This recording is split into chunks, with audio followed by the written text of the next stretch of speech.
What's up? It's Darren Rose here at the 98.7 FM Penthouse at the historic Hollywood Tower. In the green room, hanging with a man you may not recognize, but I know you know, Deadmau5. Hello. Thanks for hanging, man. Yeah, it's fun. How long are you in LA for? I feel like you're having fun. You feel the fun just pouring oozing out from of me. you.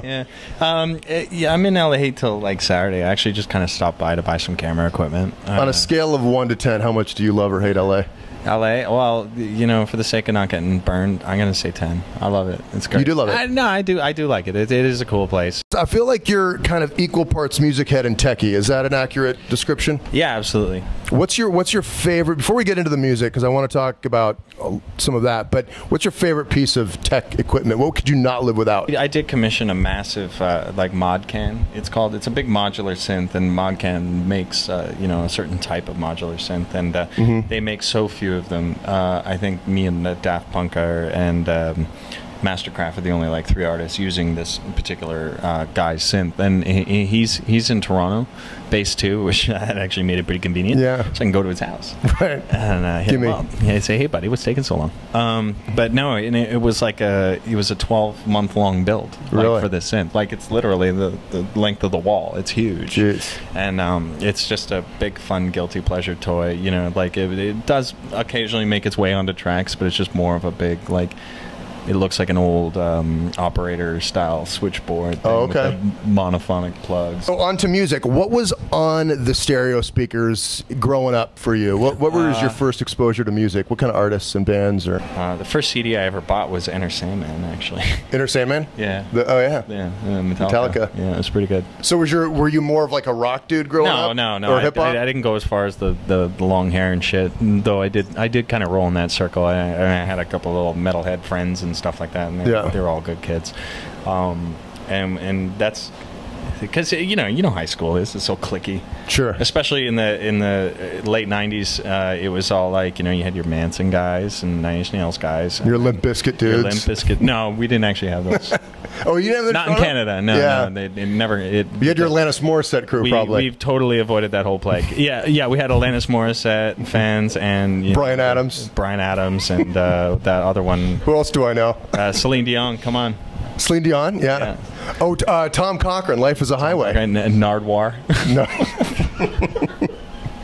I don't know. We had a Nardwuar clique. Now that's going over my head. Yeah, no, you know. So, but I was never really one to just kind of be the partisan guy that was going to go, you know, hang out with just that group. Sure. You know, so I kind of was like that dude in prison that just didn't want to get his ass kicked. So I went into like that's a great analogy. I had a friend in each, you know what I mean, and doing deals in the back. So it was cool. So what got you into producing? What got you into playing with music? Oh, it's like 16 years old. I was working in a record store, producing a radio show actually for a local radio station. So we would have a DJ come in from Buffalo, all the way from Buffalo to little old Niagara Falls, record a set, and then my job would be to, you know, just kind of record the set, make sure everything worked out well while you played on the turning tables, and then I would insert commercials and stuff like that, and you know, and after, you know, obviously just having this shit like skull fucked into my head, it's like, wow, you know what? I wonder how they're making this techno music. Yeah, you know, like, I mean, I'll try it out, and you know, and it was really cool at the time because there weren't really any like softwares available to produce techno musics. So it was fun because I got to grow up in a time and learn as the tools became available. So, you know, when something new came out, I wasn't sitting there scratching my balls trying to figure out, fuck, how do it know? Yeah, I wouldn't be doing my job if I didn't ask you a couple obligatory radio-ish, very interview questions. Right, and if the internet's taught us one thing, it's that Wikipedia is never wrong. Never. So why don't you tell us how you got your name? Is that from Wikipedia? What? Oh, that one is right. The mouse. That is right. Okay, that is actually 100% correct. And you can tell the story briefly. Well, it's better the long version, but I don't want to fucking bore you to tears. And it was just basically, yes, there was a mouse that died on my computer, and I went on a chat room and I was talking about it, but under a different nickname, like some stupid obligatory Zero Cool Hackers nickname or whatever. You know what I mean? That was my tag. And then everyone just started, oh fuck, here comes that Deadmau5 guy because of the story, right? And I was like, you know what, fuck you guys. And I changed my name to Deadmau5, like Mouse, but it wouldn't fit because it was like one character too long for EF Network or whatever. So I had to trim it down a character, and the leet speak of it is MAU5, right? It's mouse. And so I just changed my name to that. And then but that was even like long before the music, because I was doing like multimedia design, web design under that guise. You know what I mean? So it was like cool designer guy with the name Deadmau5. At what point did this guy come along? He's careful with the hardware. I know these aren't cheap. That one? No, that one's actually that one's warped in the bottom. At what point did the mouse head come along? I think 2008 in Halifax. I was just kind of having a laugh with it. As a matter of fact, you know, have you ever talked to Jay Gordon from Orgy? No. He said, dude, if you ever perform live, you have got to wear something like this.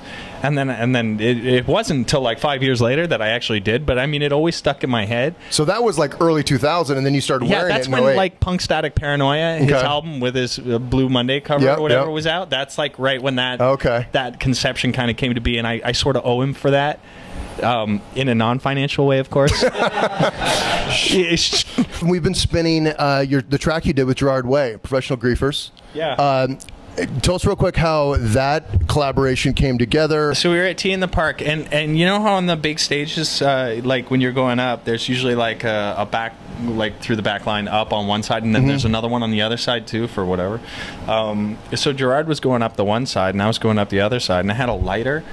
And I was just trying to get his attention. I was like, Gerard, he couldn't hear me. So I whipped the lighter, and like just make a noise, you know, so you could hear, because there's like all this shit going on stage. And the lighter hit this pole, and it fucking like exploded. Oh, like nice. He thought it was a bomb, you know, like, you know what I mean? And then I was like, yo. And he's like, hey. But like with you and Gerard, was it in the studio at the same time? Music and lyrics together at the same time? No, I kind of let him go on the lyrics thing. I was like, dude, just take it, you know, and go to your devices and do your thing. I don't want to really, you know, and of course, if he would come up and say, oh, I don't know how I feel. Dude, whatever. Just, you know, I'm not a writer, you know, that's why this is collaboration, you know, because if I start writing it, I'm going to fucking be on Rhyme Zone looking for shit that rhymes with it, you know.